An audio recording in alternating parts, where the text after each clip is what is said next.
አንተስ የትምህርት ሁኔታ እንዴት ነበረ ነው?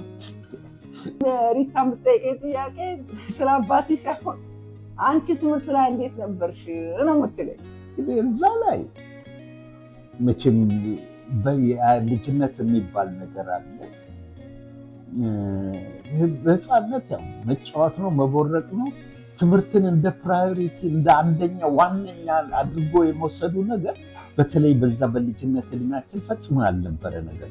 ብስክሌት መንዳት፣ መራገጥ፣ ብይ መጫወት፣ በቃ ሰፈሩን በጉ ነበር የምናቆመው እና ለትምህርት ምንም ደንታ አልነበረን። በተለይ አንዳንዶቹ በጣም ጎበዝ ነበሩ። እኔ ሁልጊዜ የማተኩረው በቃ ከልጅነት ጀምሮ ለምሳሌ ሀሁ በምንማርበት ጊዜ ትርፍ ዳቦ በኪሴ ጨምሬ ሄጄ ቆሎ ከሚያመጡ ልጆች ጋር እንለዋወጥላለሁ። ትንሽ ቆሎ አሳልቼ ከጠጣሁ ለምጠጣሽ በቃ እዛ መደባደብ ነው ስራችን። ብዙ ጊዜ ቅጽል ስሜ ሁሉ ደቅሰው ነበር። እንዴት ሁሉንም መደቆስ፣ ሁሉንም መምታት፣ በቃ ሞር ጨዋታ ነበር። ሞር ጨዋታ ነበር ደስ የሚለው ከትምህርት ይልቅ። የትምህርትን ጉዳይ ወደኋላ ስንሄድ በተለይ በኛ አባቶች አካባቢ ከገጠር የመጡ ሰዎች ስለነበሩ ለትምህርት ከፍተኛ ግምት የነበራቸው ሰዎች ናቸው። ስላልተማሩ ብዙ ነገር ባለመማራቸው ባለማወቃቸው ከብዙ ነገር እንደተገለሉ ይሰማቸዋል። ግን የሚገርማቸው ነገር ጭንቅላታችን ብሩህ ጭንቅላት ነበር፣ የሚቀበል ጭንቅላት ነበር ያለ እና ምናልባት ሳስበው ቤተሰቦቻችን ገና ፕሮባብሊ 2፣ 3፣ 4 ዓመት ሳይሞላ ይመስለኛል ቄስ ትምህርት ቤት ልከው ወንጌልን በደንብ ባቡጊዳን አሁን እንዳለ በቃላችን እንድንወርድ ያደረጉ። በልጅነታችን እኛና አብረን አንድ ሰፈር ነው የነበርነው ልጆች። እኔ ዘውዲቱ፣ አዳነች ደጋ፣ እስኮነጋ፣ ማሩቻ፣ ሱዛን፣ አየለች በለው፣ አዳወርቅ፣ ጸዳሉ፣ ገነት ዳማ፣ በቃ የሰፈሩ አሽከሎች ነበር እና አይ ቲንክ ይመስለኛል ጭንቅላታችን ሳያሰፋው የቀረ አይመስለኝም። መንግስት ትምህርት ቤት በምንገባበት ጊዜ ትምህርቱን ለመቀበል ምንም አልከበደንም። ግን እዛ ቦታ ላይ እግር ኳስ ጨዋታ አለ፣ ዋና አለ፣ ብይ አለ። በዛ ትምህርት እንትን ላይ በተለይ ኤሌመንተሪ ላይ እስከዚህ እንደው ኃይለኛ ተማሪዎች አልነበርንም። የችሎታ ማነስ ሳይሆን ፎከስ ኦር ኮንሰንትሬሽን ማጣት ይመስለኛል። ቤተሰቦቻችን የፈለገውን ያህል እንትን መማር አለ አንደኛ መውጣት አለባችሁ ብሎ የፈለገውን ነገር እንኳን እኛ ላይ ጫና ቢያደርጉ የውጭው ጨዋታ ነበረ እኛን ሞር እያሸነፈ። አባቴ ያው ከባል ሀገር ኑሮውን ለማሻሻል የራሱ ኑሮ አሻሽሎ ደግሞ የቤተሰቡ ኑሮ ለማሻሻል ከጉራጌ ሀገር ከእዣ ተነስቶ ነው ወደ አዲስ አበባ የገባው። አዲስ አበባ በነበረበት ጊዜ ያው ሰዎች ቤት ነበር የሚሰራው። በጣም ይቸገር ነበር። ከብዙ ልማዶች ከብዙ ጥረት ደብረዘይት አሁን ቢሾፍቱ የሚባለው ደብረዘይት በነበረበት ጊዜ ኤርፎርስ ስራ የምግብ ማቅረብ ስራ እስከሚጀምር ድረስ ትንሽ ከባድ ቦታ ላይ ነበር። ከዛ በኋላ ግን እግዚአብሔር ይመስገን ስራውም እየገባው እየሄደ ስራውም ጥሩ እየሆነ በጥሩ ደረጃ ራሱንም አድርሶ ዘመዶቹንም አድርሶ እኛንም ተማሪ ቤት አድርሶ ነው ያረፈው። ይሄ ነገር ግን ኋላ ሁለተኛ ደረጃ ላይ በሚገባበት ጊዜ ሙሉ ለሙሉ ተቀየረ ማለት ይችላል። አይ ቲንክ በዛን ጊዜ ሞር የወደፊት ህይወታችን ትምህርት ላይ ከቤተሰባችንም የሚመጣው ደግሞ ተጽዕኖ የተማሩ ሰዎች ዘመዶቻችን ትላልቅ ቦታ ደርሰው በምናይበት ጊዜ ያ እንደገና ትምህርት ላይ ያለንን ጠንካራ ተማሪ መሆናችንን ከጊዜ ወደ ጊዜ እየገባን መጣ መሰለኝ። ሃይስኩል ሁለተኛ ደረጃ በምንገባበት ጊዜ የሚኒስትሪ እንዴት እንዳለፍን ከዛ በኋላ ከ9፣ 10፣ 11፣ 12 ላይ በምንበት ጊዜ ሪሊ በዛም ጊዜ ደንበኛ ኖት ኦንሊ የሚገባን ብቻ ሳይሆን በውጤትም ደረጃ መጨረሻው በተለይ 12ኛ ክፍል የሚጨርስበት ጊዜ ከክፍሌ አንደኛው ሆኜ የጨረስኩት። ከዛም የኤስኤልሲ አልፈን ማለት የማትሪክ የሚባለው አልፈን የአዲስ አበባ ዩኒቨርሲቲ ጆይን ማድረግ የቻልንበት ወቅት ነበር። የማንበብ ጥማት በጣም የነበረ ሰው ስለነበረ አዲስ አበባ አንዳንድ ቃለ መግዛት ሲሄድ ሁልጊዜ እጁ ላይ መጽሐፍ ይመጣል። ሜቢ የአቤ ጉበኛ፣ የክቡር እንዳልካቸው መኮንን ሂስቶሪካል የሆኑ መጽሐፎች ገዝቶ ይመጣና በሳምንት 2 ከከዝኖቹ ጋር ቁጭ ብለው ማታ ማታ ያ መጽሐፍ ይነበባል። ብዙ ጊዜ የማስታውሰው የኢትዮጵያ ታሪክ ነበር የሚነበብላቸው። አንባቢ ሆኖ የሚቀርበው ጊዜ ትልቅ ወንድማችን ግዛው ዳማ ነው። ግዛው ዳማ ያንን አባቴ በጣም በቃ ሲያነብለት ልጁ ሲያነብ የሚሰማ ኩራት እንዲህ ነበረ። ዲያፉን ከፍቶ ነበር ወንድሜን የሚያየው። እሱ ይመጣል ጮክ ብሎ ስለ ኢትዮጵያ በዚህ ጊዜ ተወራ፣ በዚህ ጊዜ ሁሉ ነገር ያነባል። ስለ አፄ ዮሐንስ እና ቁጭ ብሎ ያዳምጣሉ። እኔም በዛን ሰዓት ውስጥ ከነሱ ጋር አብሬ ቁጭ ብዬ ያዳምጥ ነበር እና ሁሉም በትኩረት ኢትዮጵያ ከየት ተነሳ የት እንደደረሰች ያው እሱ በሚያነብላቸው ቁጭ ብለው ያጠኑ ነበር። በጣም አንድ ደስ የሚል ነገር መጽሐፉን አንብቦ ላይክ ከመሸ የሆነች እንጨት አለች ስንጥር፣ እሱ ይገባና ይቆማል። በሚቀጥለው ይገናኛሉ በሳምንት 2። ልክ ንባቡ ሲጨረስ አባዬ ልጄ ግዛው እንግሊዝኛ በጣም ነው የሚችለው እና አሁን ማቆሚያችንን በእንግሊዝኛ መዝሙር ነው የሚያልቀው ይላል አባዬ ሲል ሊጀምር መዝሙሩ ማስታውሰው ይሄ በእንግሊዝኛ I want to Alabama with a band መዘመር አልችልም። እሱ ጮክ ብሎ ሲያነብ ይጨበጨብለታል። እሱም ቴንኪ ብሎ ተነስቶ ይሄድ ነበር። ፍላጎታቸው እነሱ መማር ስላልቻሉ ግን የሚቀጥለው ትውልድ ማለት በልጆቻቸውና በሚያሳድጓቸው ልጆች ላይ ያንን የትምህርት ቁጭታቸውን ለመወጣት ያሰቡ ሰዎች ነበሩ ማለት ይችላል። እኛ ሰፈር ልጆች እንዳለን የሃይማኖት ለውጥ በዛ ሰዓት ውስጥ የነበረው ከኦርቶዶክስ ወደ ፔንቴኮስታል ቸርች ገባን። ሁላችንም አንድ ቤት ውስጥ የነበረ ነው። እኛ ቤት የሚኖር አለሙ በረካ የሚባል ልጅ ነበረ። እሱ ሁሌ ሰቃይ ነው። አንደኛ ነው የሚወጣ። እዛ ቸርች ውስጥ አብረን ስለገባን ሀሱ ቢያው እግዚአብሔር እንዴት አድርጎ ጭንቅላቱን እንደከፈተለት መጠየቅ አለብኝ ብዬ አለሙ በረካ ምን ብዬ ልጸልይ እግዚአብሔር አንደኛ እናንተ እንዲያወጣኝ አልኩት ስለው ኖ ይሄ እኮ የጸሎት ጉዳይ አይደለም የዘዴ ጉዳይ ነው። ታዲያ ዘዴው ምንድን ነው አለ። የሚገርማችሁ ይሄ ከባላገር ነው ከጉራጌ ሀገር ነው የመጣው።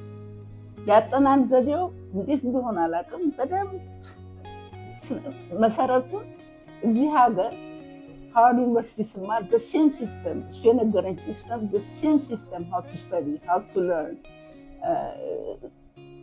እዛ ላይብራሪ የለ መጽሐፍ የሚሰጥ የለ። ናቹራሊ የገባው ልጅ ነበር እና ምን ላደርግ አልኩት። ምንም ቀላል ነው አለ። ምሳ ሰዓት ቤት አትምጪ፣ እዛው ከሩቅ የሚመጡ ልጆች ጋር አብረሽ አጥኚ፣ ጥያቄና መልስ አዘጋጂ፣ ራስሽን ጠይቂ፣ ፈተና ከመድረሱ በፊት ሁልጊዜ ስለ ተማሪ ቤት ብቻ አስቢ፣ ሪፒት አድርጊ፣ ደጋግመሽ ስሪ ማለት ድግምተኛ ሁኚ ያለ። ምንም ታወራው እንዴት አድርጊ ድግምተኛ እኮ ማለት መጥፎ ነው አለ። ስለሆነ መድገም ማለት ለጥሩ ነገርም ለመጥፎ ነገርም ይሆናል። አንቺ ጥናትሽ ላይ ከጥፋት እስከ ማታ ዝም ብለሽ ጨፍጭፊው፣ አጥኚው፣ ራሱን ሁኚ ያለ። ልክ ያን ዘዴ ስጠቀም ማን ይሻል? እኔም ጣመኝ በቃ የትም ቦታ ስበላም ስጠጣም ስሄድም ስነሳም በቃ ጥያቄና መልስ ትምህርቱ እየቀለለኝ በብዛት አሁን በአባታችን ደረጃ ያንኑ የሁሉ ዘመን ልጆች በሚሰበስቡበት ጊዜ አንዱ ትልቁ ዓላማው ምንድን ነው? እነዚህ ልጆች ባላገር ውስጥ እረኛም ሆኖ መቅረት የለባቸውም። በትምህርት ራሳቸውን ሰው ማድረግ አለባቸው ብሎ ገና ከሀገር ቤት ከተማ ቤቱ ረግጠው እንደገቡ በሚቀጥለው ሳምንት ወር ኔክስት ዴይ ውስጥ ትምህርት ቤት ውስጥ ገብተዋል፣ ትምህርት ጀምረዋል። እንደዛ አይነት ነበር አባታችን። ትምህርት ዝም ብሎ ተማሩልኝ ማለት ብቻ ሳይሆን የትምህርት እንዲያድግ ያለው እንቅስቃሴም ላይ ትልቅ ተሳትፎ ነበረ። ህፃኖኛ አስታውሳለሁ ደብረ ዘይት አፄ ልብነ ድንግል ትምህርት ቤት በሚስፋፋበት ጊዜ መዋጮ በሚደረግበት ጊዜ ትልቁን የገንዘብ መዋጮ ያደርግ የነበረው የኛ አባት እንደሆነ በደንብ አስታውሳለሁ። የእህታችን የሺባል ዶክተር ፍቃዱ ፎልዴ አንዴ ሲናገር የሰማሁት ነገር ቢኖር እነዛ ትምህርት ቤቱ በሚስፋፋበትና ክፍሎች አዳዲስ ክፍሎች በሚሰሩበት ጊዜ በየጊዜው ከሰዓት በኋላ መጥተው የትምህርት ቤቱን እድገትና ቤቱን አሰራር ምናምን እየዞሩ ሲመለከቱ ይህ ሰውዬ ምንድን ነው? ይህንን ትምህርት ቤት የራሳቸው ነው ወይስ ምንድን ነው? እንደዚህ አይነት ክትትል ነበረ። ያ እንግዲህ የሚያሳየው ልጅ ማስተማር ብቻ ሳይሆን ከልጅ ማስተማር ጋር አብሮ መያያዝ ያለበት ትምህርት ቤት ማሳደግ፣ የትምህርት ቤት ማብዛት፣ ኢንፍራስትራክቸሩ ላይ መሳተፍ እንደ ትልቅ ነገር አድርጎት እንደወሰደው ነው። ሃይስኩል ስገባ ትንሽ መዘናጋት ጀመርኩ። እዚህ ሀገር ስመጣ ደግሞ ያጠናን ዘዴ እንደገና በነፃ ክላስ ነበር ዩኒቨርሲቲ ያለ ገብቼ ሳይ እሱ የነገረኝ እሱ ካለኝ ነገር ሁልጊዜ እንትን የሚለኝ አልማዝ ለሁሉ ነገር ዘዴ አለ፣ ለሁሉ ነገር ዘዴ አለ፣ አትታገል፣ ያን ዘዴ ብቻ መከተል ነው ማለት ትልቅ በአማርኛ በዛ በልጅነታችን ይገረኝ እንጂ እኔ የማስታውሰው ቢል ክሊንተን የሆነ ኮሌጅ ግራጁዌት ስቱደንት ምክር ሲያደርግ አንድ ያለው ነገር ደሴም አለሙ በረካ ያለው ምንድን ያለው ቢ ዘ ሃው ጀነሬሽን ዋንስ ዩ ኖ ዛት ዩ ቢ ሰክሰስፉል። ትምህርት ቤት መግባት ብቻ ሳይሆን ኢሜትሹር እነዚህ ልጆች በደንብ ተምረው ጥሩ ውጤት አግኝተው አንድ ቦታ መድረስ አለባቸው የሚል እምነት ስላለው ማስገባት ብቻ ሳይሆን እያንዳንዱ ልጅ ተማሪ የየቀን የተማረውን ውጤቱንም በደንብ ይከታተል ነበር። ቤኪንግ ተማሪ ቤት በገባው ሰዓት የነበረው ቤተስታ ሜሪላንድ የአካዳሚ ዶክተር ይባል ነበረ። በዛም ሰዓት ውስጥ የዋይት ሃውስ ፔስትሪ ሼፍ መሴሮላ ነበረ ፔስትሪውን የሚያስተምረው እና እሱ ሪሊ የገንዘብ ጥማት ኖሮት ዝም ብሎ የማስተማር ጥማት ኖሮት ሳይሆን ስሩ ቤኪንግ ምን እንዳስተማረው የት እንዳደረሰው ከተራ ከትንሽነት አንድ ዘዴ ዋይት ሃውስ ፔስትሪ ሼፍ ሆኖ 25 ዓመት ይሰራ ነበር እና በጣም ስትሪክት ነበር፣ በጣም ስትሪክት እና ሲናገር ስለ ህይወት ታሪኩ ጀርመን ሀገር መጀመሪያ ኩኪ መስራት ነበር የተማርኩት እና ብዙዎቹ ወዲህ ወደ እያሉ ሲያንጋጥጡ እኔ ቀጥ አድርጌ መስመሩን እያደረኩ ሰራ በቃ ዋናው ሴት እየመጣ this is my boy እያለ ያመሰግነኝ ነበረ። አንድ ቀን ናፖሊዮን አስተማረኝ እና ቤታችሁ ሰርታችሁ ነው አለ። እኔ አወለጋገት እየመጣሁ በምችለው አቅም ማለት ነው።